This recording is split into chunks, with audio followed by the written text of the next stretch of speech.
Hast du es satt, immer nach Noten zu spielen und fühlst dich in deiner Kreativität am Klavier eingeschränkt? Stell dir vor, wie viel unentdeckte Melodien in dir verborgen bleiben, wenn du weiterhin zulässt, dass Notenblätter deine Kreativität fesseln. Wie viel emotionale Tiefe und persönliche Geschichten und Fantasien gehen verloren, wenn du nicht in der Lage bist, über die vorgegebenen Noten hinauszudenken. In diesem Video möchte ich mit dir diese Fesseln brechen und ich führe dich durch eine einfache transformative Technik, die es dir ermöglichen soll, Musik zu improvisieren, die direkt aus deinem Herzen fließt, inspiriert durch Bilder. Herzlich willkommen auf meinem Traumkanal. Ich bin Pia Nollamuse, Pianistin und diplomierte Musikpädagogin und ich liebe meinen Beruf. In diesem Video geht es um die 3 Schritte, wie du ein beliebiges Bild kreativ am Klavier in zauberhafte Musik verwandelst.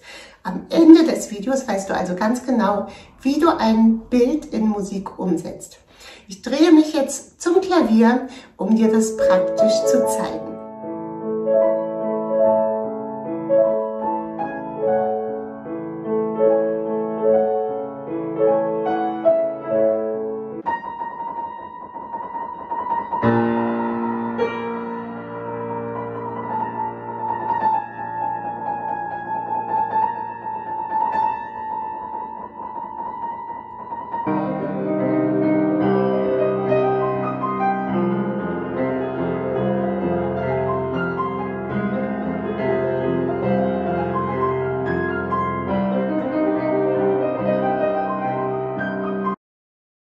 Das Bild der Genfer See von Ferdinand Hodler ausgewählt, von 1904. Es ist eine Landschaftsmalerei mit einem See und Uferstreifen mit üppiger Vegetation. Man sieht die schneebedeckten Gipfel der Alpenkette am Horizont. Der Himmel ist klar und blau und es gibt noch einige wenige weiße Wolken. Das Bild ist jetzt nur eine Hilfe, um deine Vorstellung und Fantasie anzuregen. Klavierspielen hat viel mit Vorstellungskraft zu tun, genauso wie Musik eine Sprache ist, die sich aus der Vorstellung schöpft. Das Bild soll dir helfen, eine Vorstellung zu entwickeln. Vielleicht entwickelt sich auch eine kleine Geschichte in deinem Kopf. Oder du bekommst eine Meinung zu dem, was du siehst. Das soll dir also eine Klarheit darüber geben. Vielleicht entstehen auch Emotionen, wenn du das Bild siehst.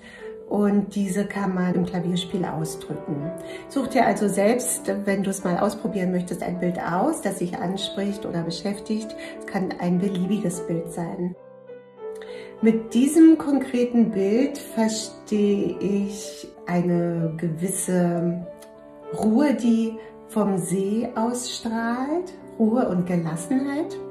Die Berge könnten als Symbol für Stärke und Erhabenheit stehen und ja, es strahlt so eine Ruhe und ein Frieden aus. Die Farben sind ganz klar und harmonisch. Es hat alles Proportionen, die zueinander passen. Und wenn ich das jetzt musikalisch umsetzen möchte, überlege ich mir hierzu, welche Parameter dazu passen können. Musikalische Parameter sind verschiedene Aspekte in der Musik, wie zum Beispiel das Tempo, schnell, langsam, die Lautstärke, laut, leise. Ob man das Pedal nimmt, wie man den Rhythmus macht. Artikulation gehört dazu, spielt man Sachen gebunden oder kurz, Legato, Staccato oder Portato abgesetzt. Und wenn ich jetzt etwas Ruhiges, Harmonisches, wie es auf mich wirkt, dann suche ich mir am Klavier jetzt eine ruhige, nicht allzu schnelle Musik, Melodie, die harmoniert eben mit diesem Bild. Also was Ruhiges könnte eben sein.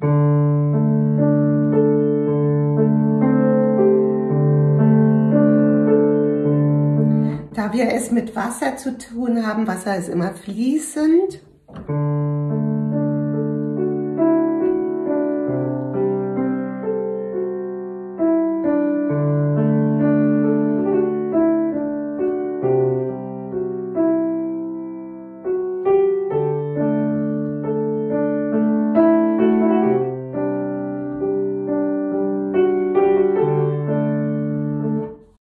reine Klänge, Quint, Quart, Oktav oder Prim, würden sich jetzt also anbieten. Ich könnte jetzt noch überlegen, Dur oder Moll. Ist es jetzt was Trauriges oder was Lustiges bei dem Bild?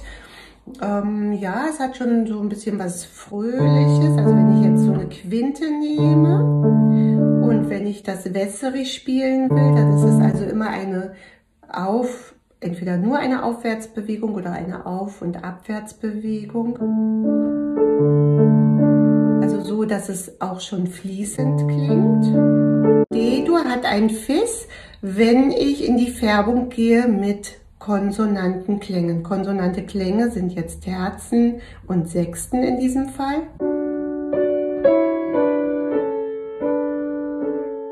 Und jetzt kann ich die reinen Klänge mit den Konsonanten mischen. Ich spiele zum Beispiel Quinten und nehme schon in die Melodie eine Färbung in Dur, weil es ja eine friedliche, ruhige Stimmung ist. Also Quinte, Quinte, Terz.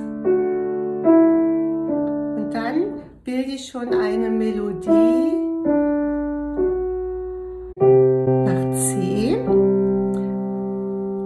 Dann wäre D, also die Doppeldominante.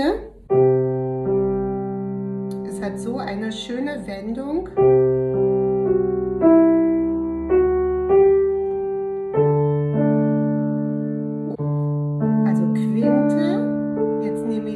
Durklang, die Terz, und gehe nach C in die Quinte und kann auch so einen Abschluss machen wie so ein Echo, und das würde wiederum zu den Bergen passen. Man könnte jetzt das erstmal so wässerig wiederholen.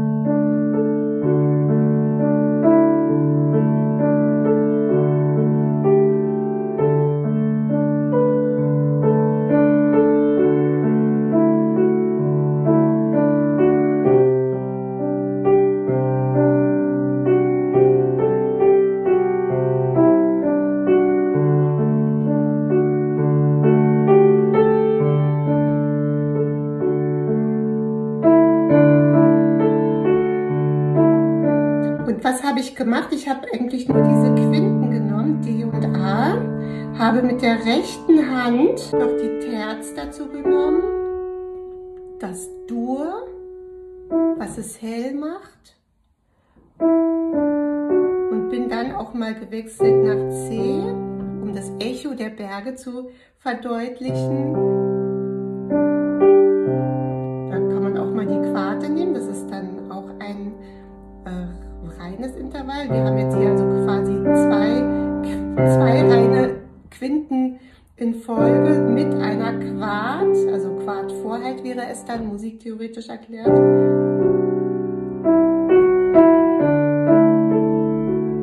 Und das ist im Grunde schon Material, mit dem man spielen kann. Man kann danach, was auch ein Parameter ist, zum Beispiel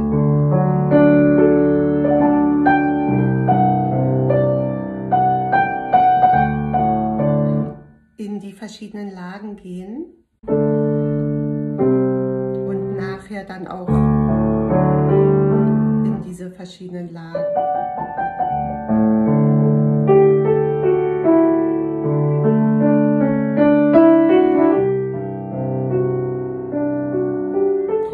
Also da kann man dann auch noch die volle Tastatur ausschöpfen. Das ist nur ein Beispiel, wie man Parameter musikalisch darstellen kann in Verbindung mit so einem Bild. Zum Beispiel stellst du dir dann das Bild vor und dann erinnerst du dich einfach an diese Stimmung und an die reinen Klänge, an die Terzen, und durch das Spiel wird sich das immer weiter verbessern und schöner werden, indem du das immer weiter praktizierst. Zusammenfassend kann ich jetzt also nochmal sagen, was habe ich benutzt. Ich habe für das Stück oder für das Bild jetzt reine Klänge benutzt.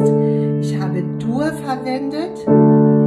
Ich habe es nicht zu laut gespielt und auch nicht zu schnell. Ich habe dann auch Arpeggi eingebaut teilweise. Ich habe Lagen gewechselt. Das sind schon viele Parameter, mit denen man auf jeden Fall schon eine Menge machen kann.